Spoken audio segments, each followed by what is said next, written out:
This is Joe Vasta, Cuesta College, Math 242, Section 4.3.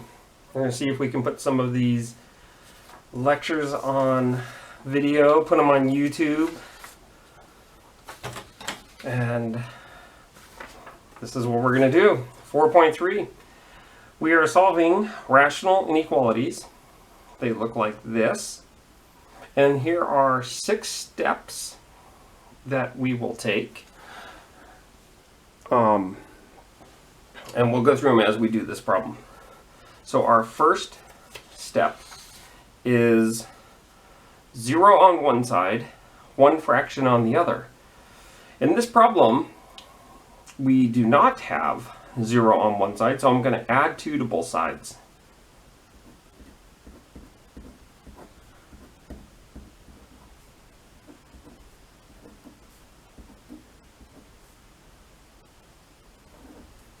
So now what I want to do is I want to make that into 1 fraction.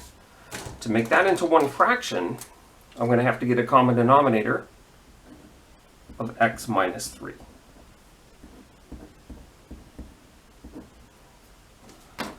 Okay, so on the top I have x plus 1 plus 2 times x minus 3 all over x minus 3. This is less than or equal to 0. Now, some of you might think, hey, let's cancel the x minus 3's. You can't do that because, even if you put parentheses here, there are more than 1 terms on the top. We have 3 terms on the top. 1, 2, 3. So we can't cancel those x minus 3's. We're going to have to distribute the 2. So I have x plus 1 plus 2x minus 6 all over x minus 3 less than or equal to 0. 3x minus 5, combining like terms, all over x minus 3. This is less than or equal to 0. And so step 1 is done. We have 0 on one side and 1 fraction on the other. So now I'm going to factor top and bottom over rationals if possible. And that means factor these if you can, but they're linear functions on the top and a linear function on the bottom, so you cannot factor them. You could put parentheses around them. And so step 2, there's nothing to do on that. Step 3, find the zeros of top and bottom. Find the zeros of the top, find the zeros of the bottom. How do you find the zeros of something like that? You set it equal to 0. So I add 5 on both sides and divide by 3. So one of the zeros is 5/3. We're going to also find the zeros of the bottom. Now I could be saying numerator, denominator, but it's too many syllables for me. So I'm going to go ahead and take the bottom, set it equal to 0, add 3 to both sides, and I have these. So these guys right here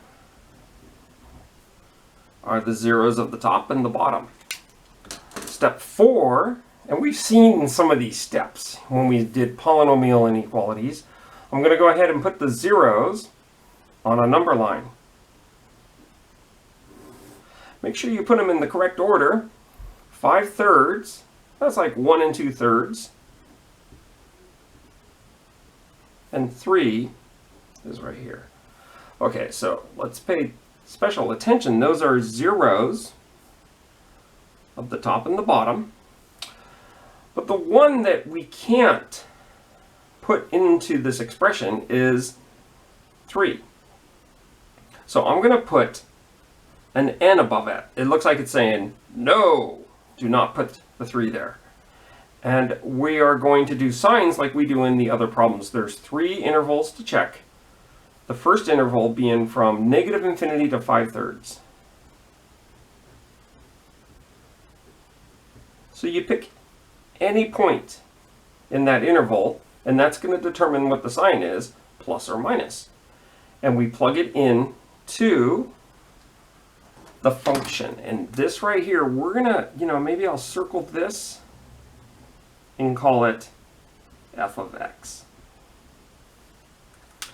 Okay, so maybe an easy one to plug in would be something in this interval, maybe 0. But you could also plug in negative 22 if you'd like. It's going to give you the same result. If I put 0 in for x, I get 0 minus 5, which is a negative number, and 0 minus 3, which is a negative number. 2 negatives, when you divide them, make a positive. So any number that I would have chosen in that interval would have put a plus there. Okay, so now I'm going to go ahead and try to pick a number between 5/3 and 3. Remember, 5/3 is 1 and 2/3 and 3. So probably a good number to pick would be 2. You could pick 2.99. You're just going to make your life more complicated. So I put 2 on the top. I get 3 times 2 minus 5. 6 minus 5, that's a plus. It's a 1, but we're just going to say plus. On the bottom, I get 2 minus 3, which is a minus. A plus divided by a negative is a negative. And that goes right here. And the last one would be the interval from 3 to infinity. So maybe we'll pick any number, a million, maybe 4. So we put 4 in here, we end up getting 12 minus 5. 3 times 4, that's a plus. We end up getting 4 minus 3, which is a plus. A plus divided by a plus is a plus. And so we end up going like that. Okay, so we need a little more room here. Just going to shift this problem a little. Our last step that we want to do is put the answer. So we have just done step 5 where we were doing the signs. So step 6 is write the answer. That's what we're going to do. Okay, so our answer then, they are asking us, when is f of x less than or equal to 0? That would be when f of x is negative, which would be here. And that's also when f of x equals 0, which is right here. Notice we don't want to put 3. We don't want to consider 3 because there's a no there. You'll never have 3 in your answer because look back at the original problem. Or just look here, 3 is going to blow up the fraction. It's going to have 0 in the denominator. So what they want, I hardly need another piece of paper to do this. But oh well, here it goes. They want it, this region that I have here, in interval notation. So this region in interval notation, suppose I don't need another piece of paper, so I'll move it down here, would be from 5/3 to 3. And so we're going to include 5/3, okay, because we've included all of our zeros, but we're not going to include 3.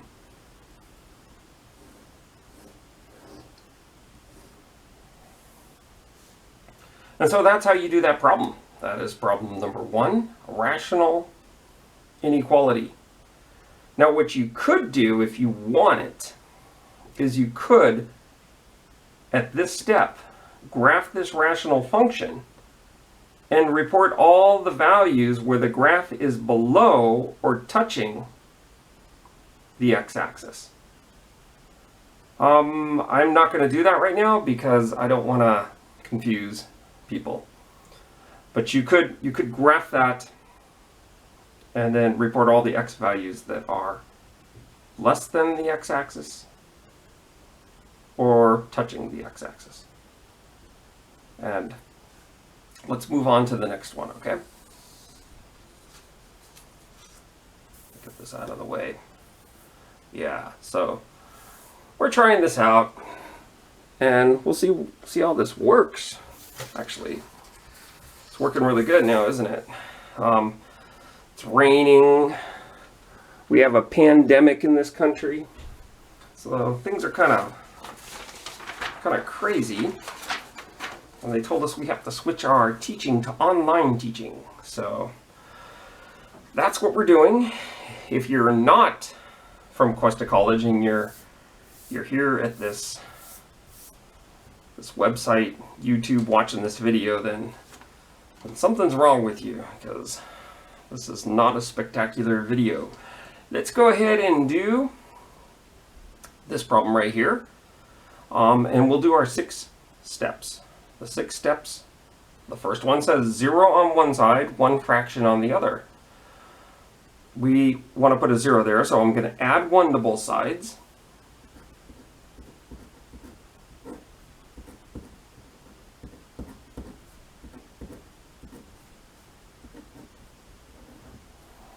Zero is on one side. We want 1 fraction on the other, so I'm going to get a common denominator of x squared minus x.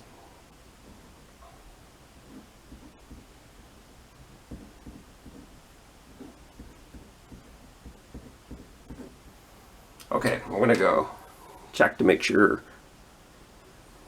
the video is not blurry. I am an amateur at this, so, don't expect great things. On the top I have x minus 4 plus 1 times x squared minus x. On the bottom I have my common denominator.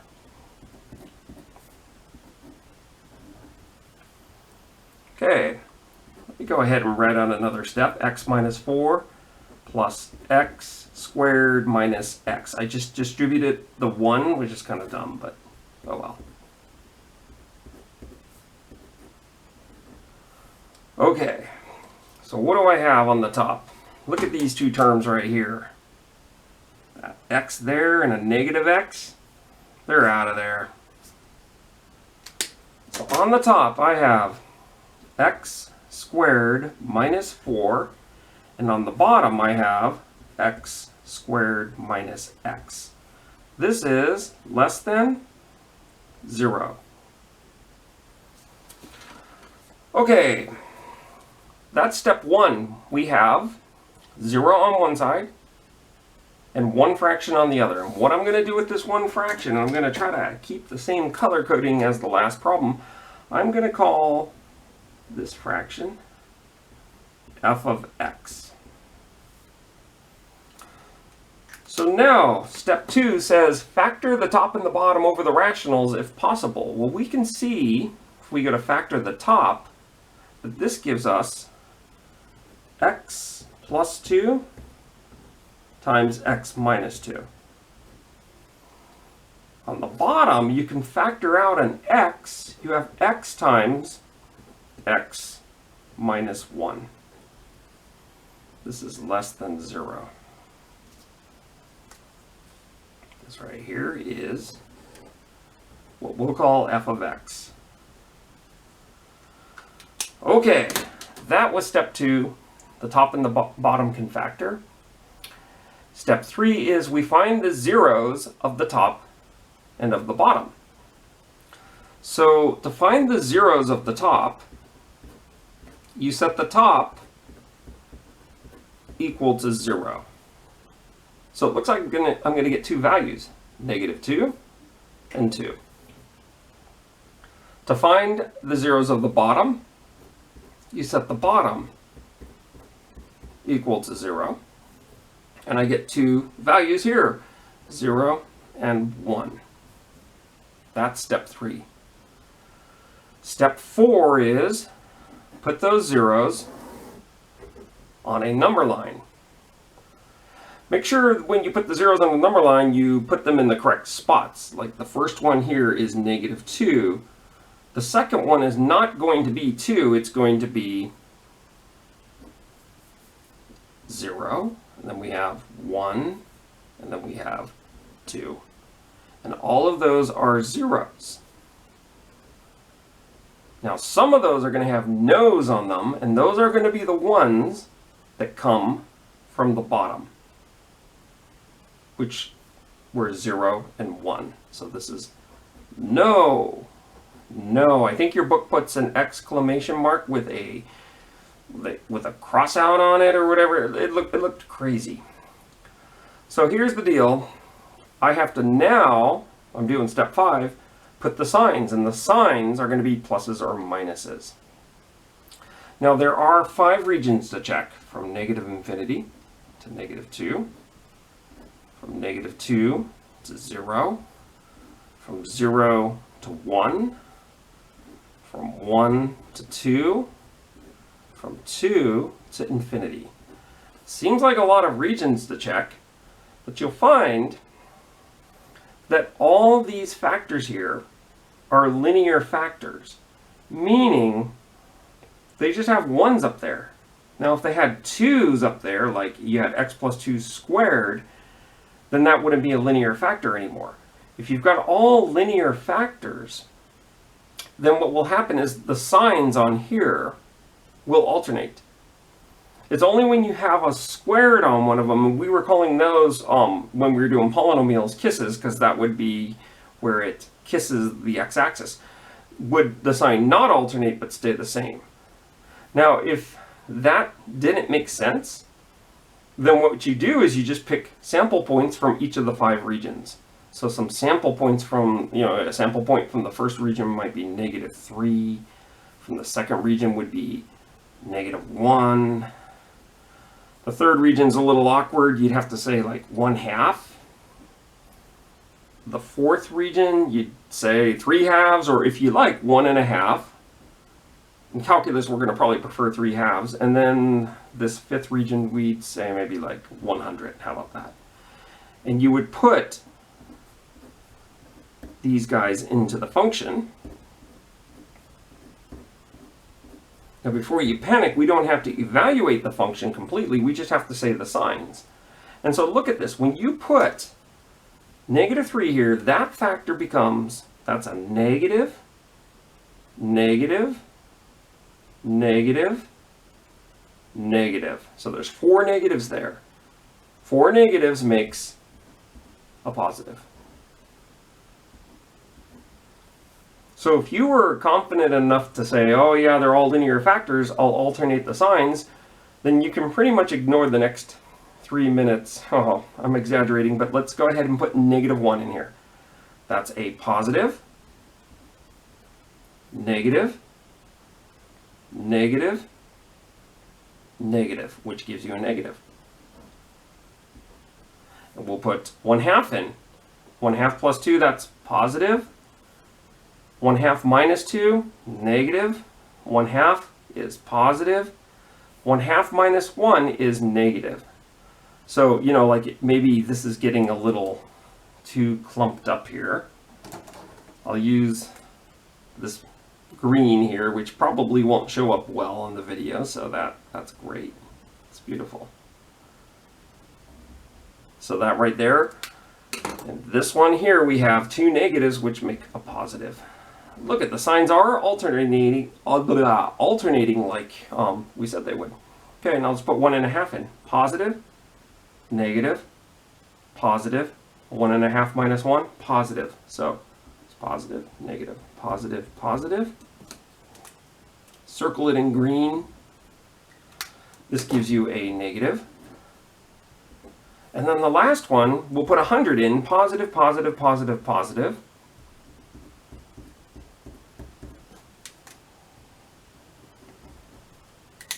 Which gives you positive. Okay, so let's go ahead and answer the question. That's step 6. We just did step 5, signs, and it says when is the graph, when is f less than 0? When f is less than 0, you're going to look for the negative signs. And that would be those regions from -2 to 0 and from 1 to 2. And you're not going to include anything else. So let's write our answer in interval notation. -2 to 0, union 1 to 2. Okay, so that's how you do these rational inequalities, kind of a short section, a short lecture over 4.3. If this sign was greater than or equal to, you can imagine that we would be taking the regions that had the pluses and the ones that had zeros. So we'd go from, so I'm changing the problem around just a little. We're done with the problem. We'll call this problem 2.5, an awkward number to call the problem. And so we're looking for pluses or zeros. So it would be from -infinity to -2. And we would actually include the -2. Let me go ahead and circle in green where we see this, where we see plus signs or zeros.